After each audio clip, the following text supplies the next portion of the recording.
Hi, my name is Sarah J., and my pronouns are she, her. I'm a member of the Self-Advocacy Council at Surrey Place, and I'm also involved in advocacy work outside of Surrey Place. I love to sing, and I belong to 2 choirs. I'm going to talk to you about my lived experience having a learning challenge and a mental health condition. At times, these can be restricting and frustrating, but with the help of my family, friends, and other supporters like my psychotherapist and psychiatrist and my personal support worker, I lead a full and rewarding life. I'd like to share with you the things that are important to me, including some of my achievements, some of my challenges, and what I've learned from them, and some accommodations that have helped throughout my life. I refer to my disability as an invisible disability. You wouldn't be able to tell that I had one just by looking at me. I was diagnosed with a learning disability which affects nonverbal kinds of learning. Some of my strengths include my ability to remember things I've heard, being a strong reader, reasoning, and expressing myself verbally. Some areas I need support with include written expression, sense of direction, estimation of size, shape, and distance, and dealing with complex situations. I also have a distorted sense of time, which affects my ability to manage my schedule, and I have difficulty understanding arithmetic and scientific concepts. A struggle of mine is I'm directionally challenged. If I'm out somewhere on my own, I find using key landmarks is helpful. It's only when I don't see the landmarks I panic, and I tend to call my parents, who then find my location and calm me down.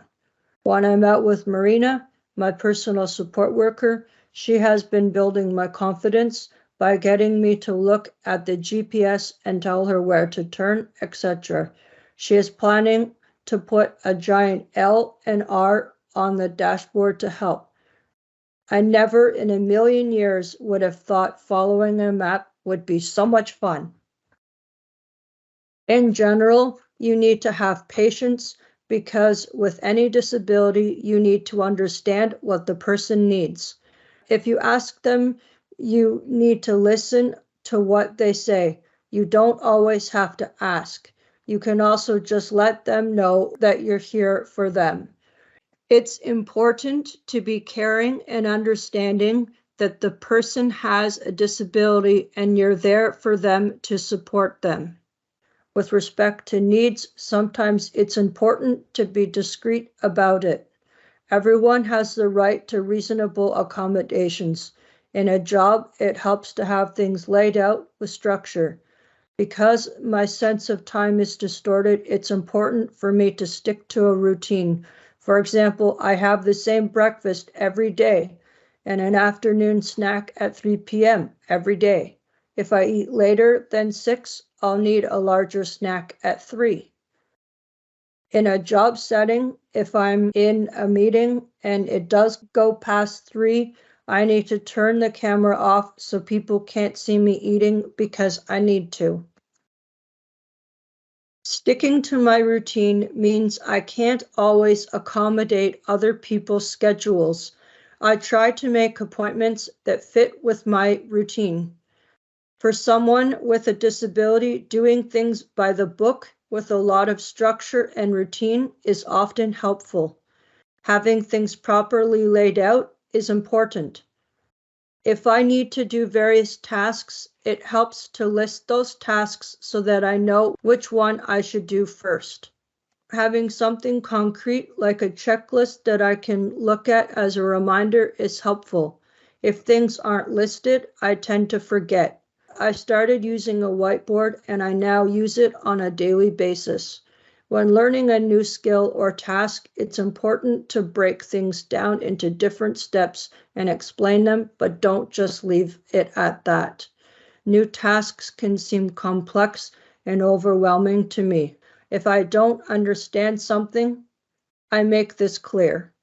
Take the time to answer my questions and show me things again if I need support. For example, I've learned a lot about how to work with a spreadsheet with support at Surrey Place and from my dad. There are times when I have needed my mother to accompany me in various medical settings. She can list a few different things to convince them of the need for her to be there. I'm doing something in October and my personal support worker is on the list to accompany me. Sometimes my family and friends, in particular my mother, know I'm upset before I do. She'll ask me if I'm okay. 9 times out of 10, she's right, and I've needed to sit down and talk about something. During high school, I attended a specialty school for people with learning disabilities. Having special accommodations readily available in itself got me through high school. I had the option of getting extra help from my math teacher, and during tests or exams, the school allowed me to have extra time. I was also able to listen to soft music, and I wrote my tests and exams in a separate quiet room on my own. Those things really worked for me, and I wouldn't have had any of those options in the public school. They figured out very quickly that if I wasn't in a different room, I'd get so nervous that I'd freak out. They also figured out that if I listened to calming music, my brain was calm and I was able to think better. I could schedule extra time with my math teacher who would work through things with me without spoon feeding me. Without this specialties private school, I don't know where I'd be today. At the same time as attending this high school, during the summer, I attended Camp Kodiak. Every year, the camp website had a countdown to the beginning of camp, and I anticipated it eagerly to the point of driving my parents almost nuts. That place was magical. It was specialized for kids with learning disabilities. The best part was that they had zero tolerance for bullying. Everybody was equal. It was my home away from home for several years. The school and the camp helped me be the person I am today. You wouldn't know if someone had a mental health condition unless you were told. I'm trying to put dissociative disorder into a more positive light. It can at times be restricting and frustrating, but here's what I know I can do. Having dissociative disorder has been frustrating because I've wanted to have independence and do things on my own, but for my own safety and well-being, I haven't been able to, primarily because if I were to have had an episode on my own in public, people would freak out and I would not know how to handle it. I once had an episode at a large market. I was with my PSW and people were stopping and watching as if they thought the PSW was abusing me. She had been trained to hold me so I couldn't run, and I think that's often perceived negatively. That's probably the toughest part about it, is what other people think. A friend of ours was encouraging people to move along, but it bothered me that people would automatically assume that the PSW's behavior wasn't right. She knew what she was doing, and had she not done that, I could have taken off and gone anywhere, making it very difficult to find me. It's scary to have dissociative disorder. Things have drastically improved, but when I go into an episode, I don't remember it. I think that's why I like to raise awareness for mental health. Touching back on my family and friends, if you don't have that support system in place, it could be very challenging. I honestly don't know where I'd be today if it weren't for both my parents. The pandemic has helped me. Having dissociative disorder, not being able to go anywhere, meant I could just slow my brain down and I didn't have to worry about, oh, I have to go there and be there at a certain time. Being home is great, but like everyone else, I got stir crazy. I couldn't just call up one of my friends and meet up with them.